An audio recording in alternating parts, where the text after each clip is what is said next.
Hello everyone, this is Ravi Kumar in front of you. आज professionally एक video डालने जा रहा हूँ मेरे चैनल पर, ठीक है। और इसके बाद वीडियो कंटिन्यू रहेगी।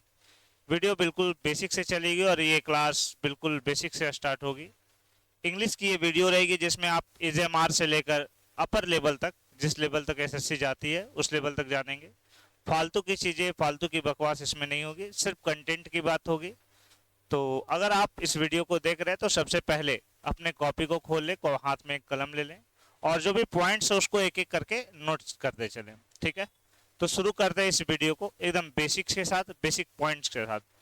तो पहला पॉइंट जो आपके साथ आता है, फर्स्ट पॉइंट इज दैट कि सर बात हो रही है जब इंग्लिश की, तो इंग्लिश के बारे में थोड़ा सा डिस्कस कर ले सर। इंग्लिश के बारे में हम जब डिस्कस करते हैं तो सर इंग्लिश होता क्या है। तो सर इंग्लिश अपने आप में लैंग्वेज है। जब लैंग्वेज की बात करते हैं सर, जब लैंग्वेज की बात करते हैं सर, तो लैंग्वेज कहते किसे हैं सर? लैंग्वेज साउंड को कहते हैं सर। जब भी मेरे पास, मेरे मुंह से कोई साउंड निकलेगा तो उसे लैंग्वेज कहा जाएगा सर। लैंग्वेज उसे कहा जाएगा जब भी कोई साउंड निकलेगा मुंह से तो उसे कहा जाएगा लैंग्वेज। सर बात आई लैंग्वेज की तो साउंड से आ गया सर। तो लैंग्वेज को रिप्रेजेंट करने के लिए जिस शब्द का प्रयोग करेंगे उसे कहा जाएगा साउंड। और इसी साउंड को रिप्रेजेंट करने के लिए याद कीजिए, आप बचपन से पढ़ते आए हैं 26 लेटर्स, और इसे ही कहा जाता है अल्फाबेट। क्या कहा जाता है सर? अल्फाबेट। अब जब अल्फाबेट की बात हो ही गई है तो सर अल्फाबेट अपने आप में 26 होते हैं, तो अल्फाबेट के को प्लूरल बनाने की आवश्यकता नहीं पड़ेगी। दैट मीन्स हम कभी भी अल्फाबेट को अल्फाबेट्स नहीं लिख सकते। अगर अल्फाबेट्स लिखा जाता है तो फर्स्ट एरर यहीं पर आता है जो एसएससी आपसे फर्स्ट टाइम पूछी थी। देखिए, जैसे कि Ramu learnt alphabets at the age of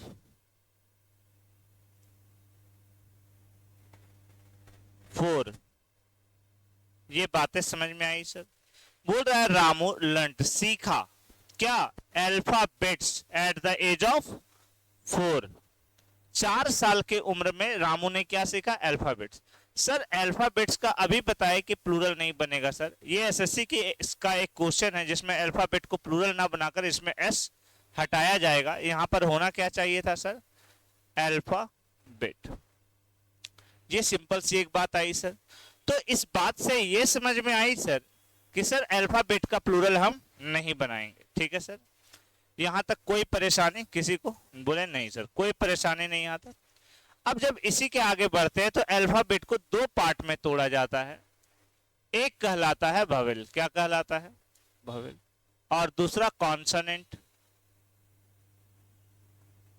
consonant. एक वोवेल हुआ सर और एक हुआ कॉन्सोनेंट। अगर वोवेल और कॉन्सोनेंट को आपस में मिलाते हैं, वोवेल और कॉन्सोनेंट को आपस में मिलाते हैं तो सर एक पेड़ बनने के कारण इसे कहा जाता है, जो बनकर आता है आपके साथ, इसे कहा जाता है वर्ड। क्या कहा जाता है सर? वर्ड। अब बात यह आई सर कि वर्ड किसे कहेंगे? तो sir word is a group of letters. A word is a group of letters. मेरे साथ बोलेंगे, a word is a group of letters which gives which give word is a group of letters which give complete meaning, not sense, it's complete meaning। तो sir word के बारे में बोला जाए तो बोल सकते हैं अ ग्रुप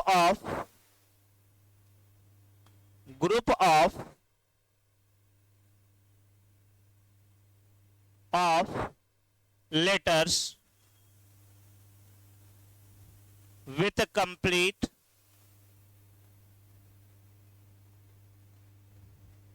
meaning। अब बात यह आई सर कंप्लीट मीनिंग तो देगा, तो अगर मेरे पास एक वर्ड लिखा आया सर पेन, क्या इसका कोई अर्थ है? जी सर, जो आप हाथ में पकड़े इसे ही कहा जाएगा पेन।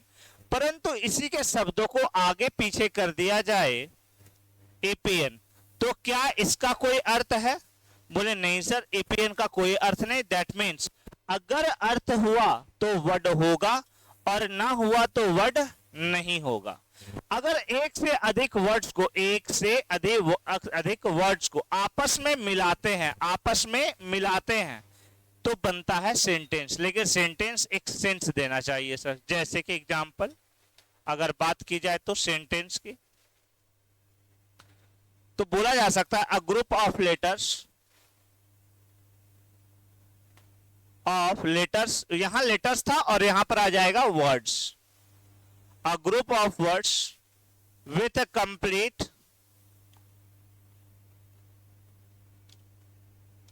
Complete sense. अगर सेंस रहा तो वर्ड कहलाएगा और सेंस ना हुआ तो वर्ड नहीं कहलाएगा। एकदम बेसिक सी बात है। अगर सेंस होगा तो सेंटेंस कहलाएगा और सेंस ना हुआ तो सेंटेंस नहीं कहलाएगा। जैसे कि एग्जांपल के तौर पे एक शब्द लिखे, आई लव इंडिया। अगर आई लव इंडिया बोला गया, दैट मीन्स ये इंडिया, आई लव इंडिया एक सेंटेंस है, बिल्कुल सर। लेकिन अगर इसे बोला जाए love India, love India I, क्या ये अपने आप में एक सेंटेंस है? बोले नहीं सर, लव इंडिया आई कोई सेंस नहीं दे रहा। अगर सेंस नहीं दे रहा तो सेंटेंस नहीं, और अगर सेंस दे रहा है दैट मीन्स वो सेंटेंस होगा। सर अगर सेंस देगा तो सेंटेंस और सेंस ना दे तो सेंटेंस नहीं होगा। अब इसी को जब आगे बढ़ते हैं, ध्यान से समझिएगा, इसी को जब आगे बढ़ते हुए देखते हैं तो हमारे पास वर्ड के बाद, सेंटेंस के बाद आता है फिर से वर्ड, और जिसे हम बांटते हैं पार्ट्स ऑफ स्पीच में। ध्यान से समझिएगा, पार्ट्स ऑफ स्पीच में, जिसमें पार्ट्स ऑफ स्पीच आप बचपन से पढ़ते हैं सर। पहला होता है नाउन, दूसरा होता है प्रोनाउन, तीसरा होता है एडजेक्टिव, चौथा होता है सर वर्ब, पांचवा होता है सर एडवर्ब, छठा होता है sir preposition. That is called preposition, not preposition, it's called preposition. ठीक है सर, प्रीपोजिशन, कोई बकवास वाली बात नहीं। कंजंक्शन, और last one you have interjection sir.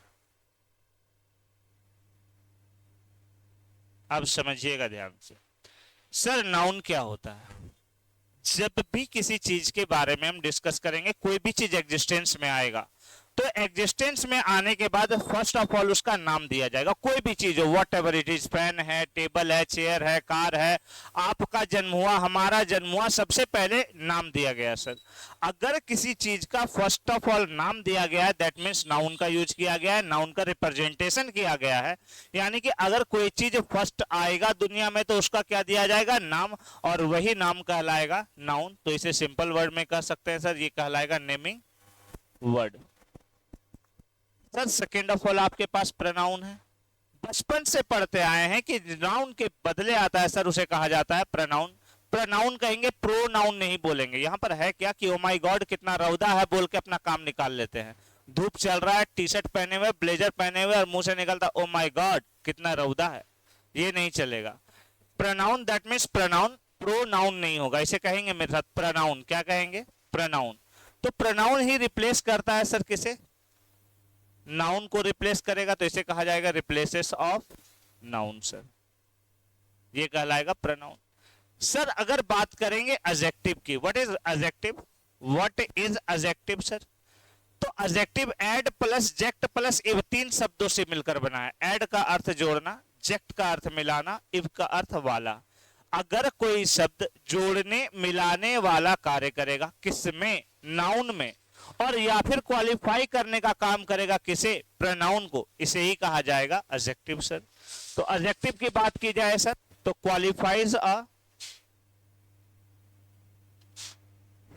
A noun, और इसे ही रिप्लेस कर रहा था प्रोनाउन, तो यहां प्रोनाउन भी लिखा जा सकता है सर। एकदम बेसिक सी बात। अगर वर्ब की बात की जाए तो आप बहुत ही अच्छे से जानते हैं सर कि वर्ब किसे कहा जाएगा। तो आप बोलेंगे सर जो एक्शन को दिखा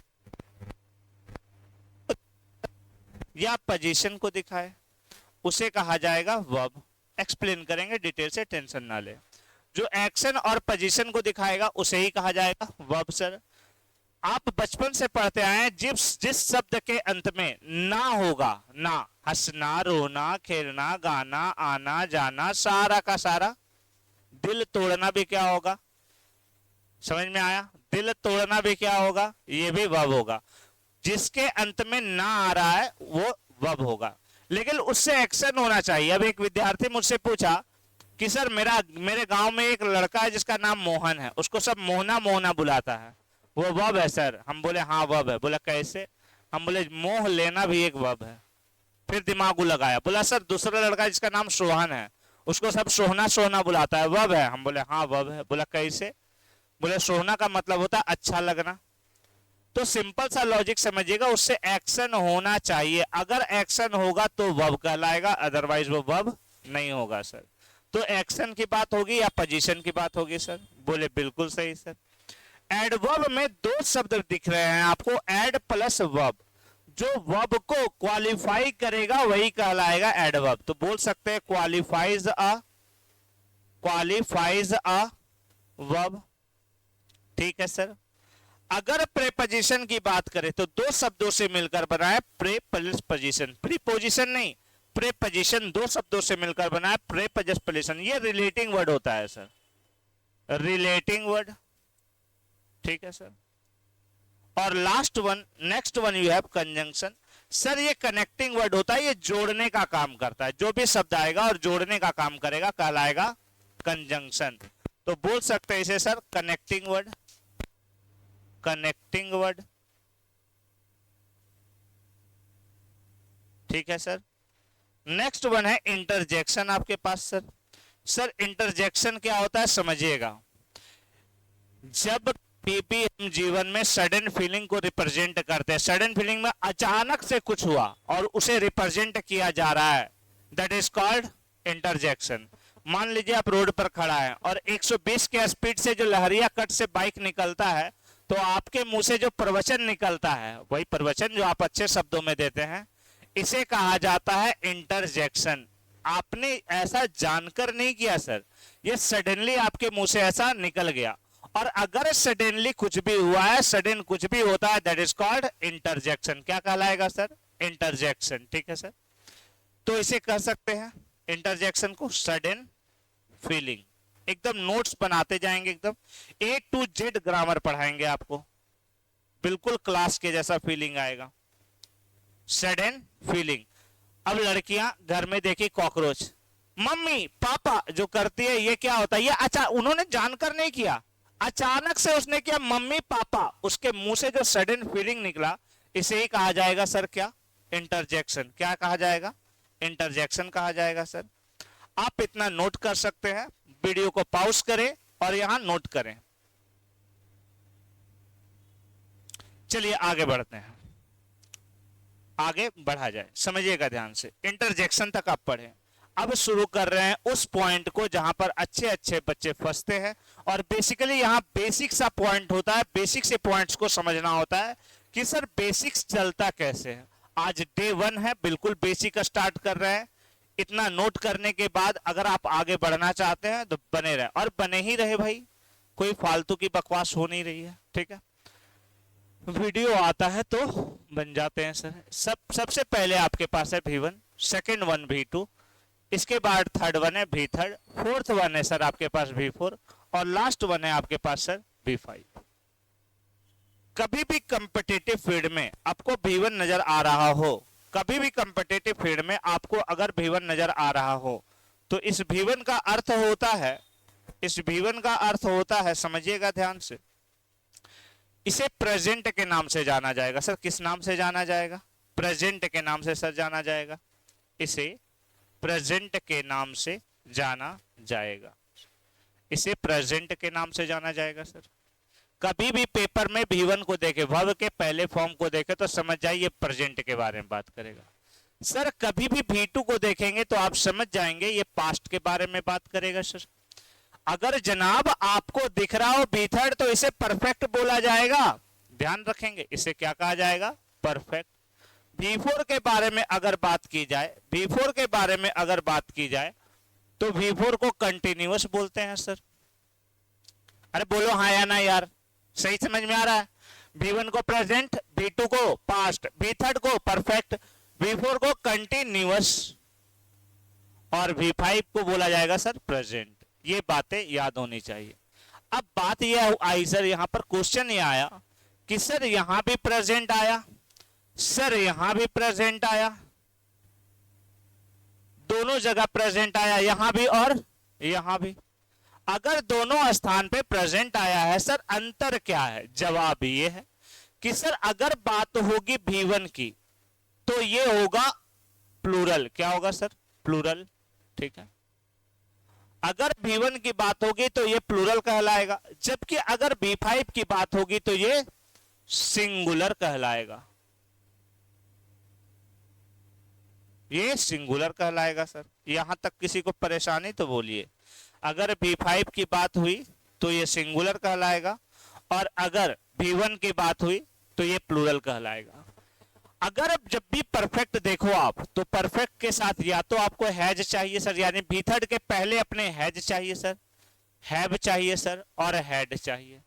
अब बात यह आई सर कब हैज लगाते हैं, कब हैव लगाते हैं और कब हैड लगाते हैं। V4 की बात की जाए तो सर इसके पहले चाहिए बी वर्ब, बी वर्ब। समझते जाइएगा, एक एक बात को तोड़ूंगा। हैज हैव हैड कब आएगा, बी वर्ब कब आएगा, किसे कहते हैं, ये सारी की सारी बातें डिस्कस की जाएंगी। अगर बात की जाए हैज हैव हैड की तो हैज हैव हैड का पहला फॉर्म जो होता है, बेस फॉर्म जिसे कहते हैं, इसे बोला जाता है हैव, हैव। V2 की बात की जाए तो इसे कहा जाता है हैड। V3 की बात की जाए तो हैव वर्ब का V3 भी होता है हैड।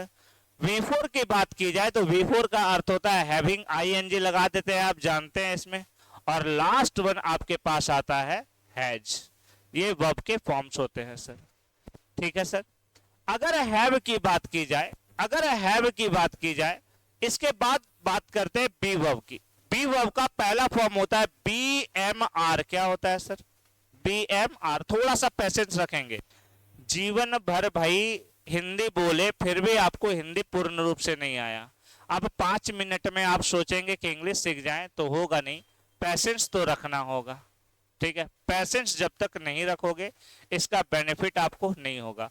5-10 मिनट 1-2 क्लास तो पैसेंस रखना होगा। बिल्कुल बेसिक से अगर स्टार्ट कर रहा हूं तो एक एक चीज समझना होगा और एक एक चीज को देखकर आगे बढ़ना होगा। एग्जीक्यूट करना इतना आसान नहीं होता, चीजों को एकदम बेसिक से एग्जीक्यूट कर रहा हूं। BMR। बात की जाए B2 की तो यहां पर आप जानते हैं या तो वॉज होगा या तो वर होगा। B3 की बात की जाए तो बिन होता है सर। B4 की बात की जाए सर तो बिंग होता है, आप जानते हैं, ING लगा देते हैं सर। और V5 की बात की जाए तो इज होता है सर। लेकिन अब समझेंगे वर्ब को। वर्ब में आई के साथ एम लगेगा या वॉज लगेगा या तो हैव लगेगा, या तो एम लगेगा या तो वॉज लगेगा या तो हैव लगेगा। वी के साथ, यू के साथ, समझते जाइएगा, दे के साथ, बिल्कुल बेसिक से पढ़ा रहा हूं, किसके साथ क्या लगेगा ये पता कर चल रहा हूं। ये बेसिकली बताने वाली चीज है नहीं। ठीक है, सिंगुलर प्लूरल का बेसिक नॉलेज आपके पास होना चाहिए, लेकिन फिर भी बता कर चल रहा हूं कहां क्या लगेगा क्या नहीं लगेगा, समझिएगा। अगर बात की जाए वी की, यू की या दे की तो इसके साथ या तो आर लगेगा सर, या तो वर लगेगा सर, या तो हैव लगेगा सर। वर्ब के फॉर्म्स की बात की जा रही है सर। अगर बात की जाए ही की, अगर बात की जाए ही की या सी की या इट की या ही सी इट हो गया, वन नेम कोई भी एक नाम आ जाए या वन थिंग कोई भी एक चीज आए, एक से अधिक नहीं, एक चीज आ जाए तो सर इसके साथ आप लगाते इज, या तो was, या तो आप लगाएंगे हैज।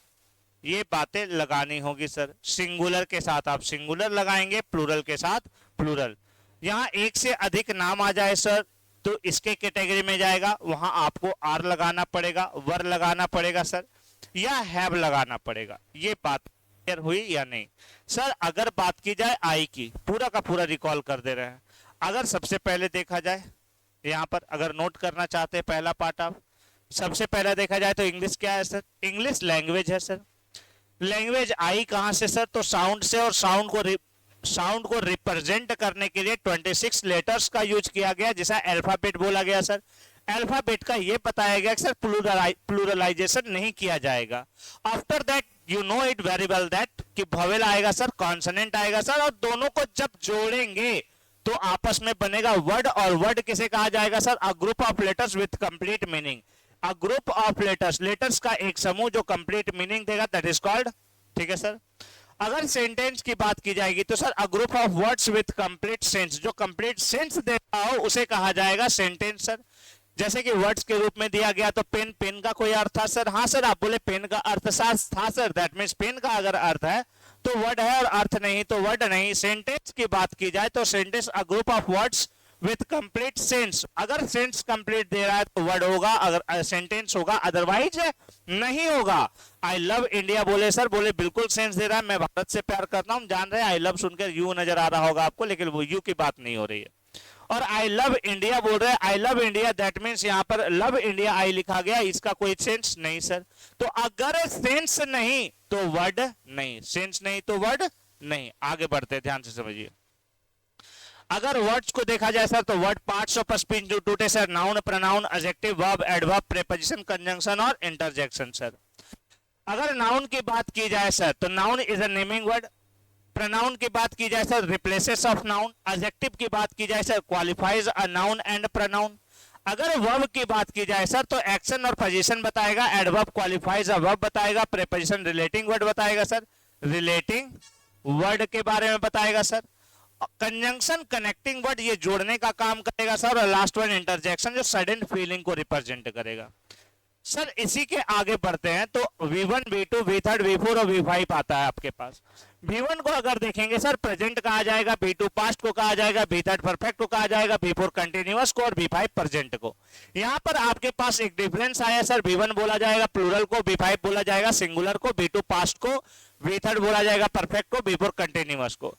फिर आपको यह बताया गया सर हैव क्या होगा, हेड क्या होगा, हेड क्या होगा, हैविंग क्या होगा, हैज क्या होगा। आपके फॉर्म्स आ गए हैव के, आया सर बीवर्ब का फॉर्म, जिसमें BMR फर्स्ट फॉर्म था sir, second form was were, been third था सर, बीइंग फोर्थ था, और इज B5 था सर।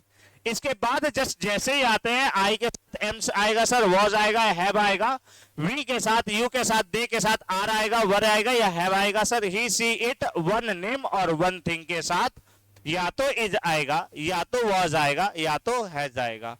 होप दैट यहां तक कोई परेशानी नहीं हुआ होगा। एकदम बेसिक सा पॉइंट है, किसके साथ क्या लगना चाहिए, कहां लगना चाहिए, ये बातें क्लियर हो चुकी है। अब बढ़ते हैं आगे कदम की और अब समझिएगा डिफिकल्टी का लेवल। परंतु यदि बात की जाए जहां पर समझिएगा ध्यान से, परंतु यदि बात की जाए कि सर एसएससी में क्या पूछता है, तो एक सेंटेंस देते हैं, समझिएगा। ये है, यदि मैं राजा होता, एकदम हिंदी से समझिए, हिंदी से इंग्लिश पर आ रहे हैं। यदि मैं राजा होता, ठीक है सर, बस इतना ही अभी समझिए बनाना कैसे। कभी भी यदि मैं राजा होता, यदि मैं प्रधानमंत्री होता, यदि मैं पक्षी होता, ऐसे सेंटेंसेस आपके पास आ रहे हैं तो समझ जाइए ये कंडीशनल है, और इसमें सबसे पहले इफ लगाएंगे। क्या लगाएंगे? यदि का इंग्लिश इफ, मैं का इंग्लिश आप लगाएंगे आई। यहां पर आई अभी बताए थे सर आप वॉज लगाते हैं, लेकिन यदि का सेंस जब भी आएगा आप वर लगाएंगे sir. If I were a king, अगर मैं एक राजा होता, तो आप देख पा रहे हैं आई के साथ क्या आ गया सर, वर आ गया। ये इसलिए हुआ क्यों सर, यहां पर कंडीशनल बता रहा है, और ये कंडीशनल बता रहा है कब का, ये कंडीशनल बता रहा है यदि का, और यदि का दैट मीन्स प्रेजेंट का कंडीशनल है।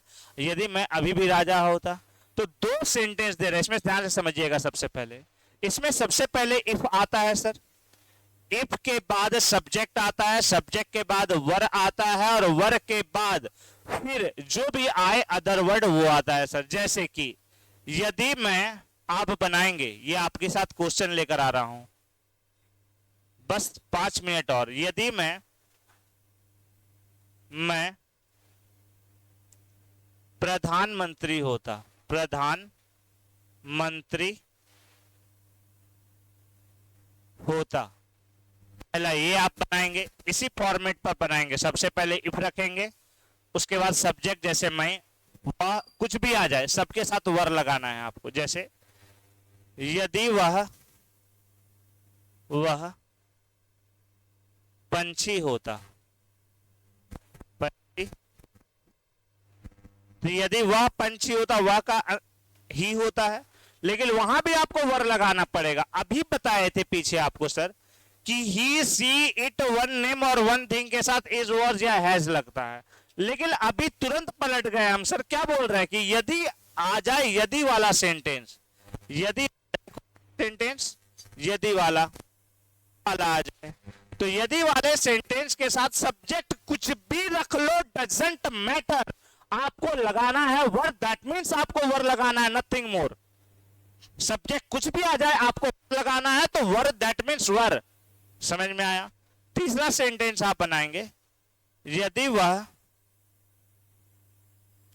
खिलाड़ी होता, हर सही दीर्घई देख लेंगे, इंग्लिश में कोई परेशानी नहीं आने दूंगा।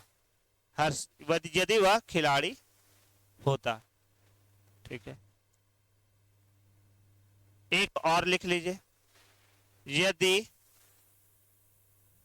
मैं शिक्षक होता। ये आपका होमवर्क रखा। सबसे पहले आप इसके लिए इफ लगाएंगे, फिर सब्जेक्ट लगाएंगे, सब्जेक्ट के बाद वर लगाएंगे, और जो बोला जा रहा है, जैसे कि आप पहले पॉज करेंगे और सारा बनाएंगे, पॉज करके सारा बनाएंगे। अब एक एक करके मैं बनाना शुरू करता हूं। पहला, यदि मैं प्रधानमंत्री होता, if I were the PM, prime minister, ठीक है sir. If I were the PM, यदि वह पंछी होता, सर इसका क्या बनेगा? इफ ही वर, ईमानदारी से आपको पहले पॉज करना था सर, पॉज करके बनाना था। यदि वह, if he were a bird, ठीक है सर। तीसरा, यदि वह खिलाड़ी होता, if he were a player, और सर अगला है, यदि मैं शिक्षक होता, if I were a teacher. ये बातें यहां कंप्लीट होती है सर। इतना कंटेंट आपको आज देता हूं सर। ये डे 1 था आपके साथ, इसका ट्रांसलेट करेंगे। सबसे पहले आप इसको रोकेंगे, पॉज करेंगे, पॉज करने के बाद बनाएंगे। आफ्टर दैट आप एक एक चीज को चेक करेंगे कि सर आपने सही बनाया या गलत। हाँ, यहाँ हो सकता है कोई ना कोई आर्टिकल का एरर आपसे हुआ हो, कहीं अ आया हो, कहीं द। तो जब हम आर्टिकल के बारे में डिस्कस करेंगे, आर्टिकल के बारे में पढ़ेंगे, तो एक एक चीज को एक एक डीपली अध्ययन से और डीपली देखेंगे कि सर आर्टिकल कब आता है, किस कंडीशन में आता है, किसके साथ आता है। नोट कर सकते हैं अपने पॉइंट को। आज के लिए बच्चों नमस्कार, आज के लिए यहीं पर शुभ रात्रि। आप स्वस्थ रहें, अच्छे रहें। मिलेंगे फिर आपसे नेक्स्ट क्लास में। आज के लिए इतना ही, धन्यवाद।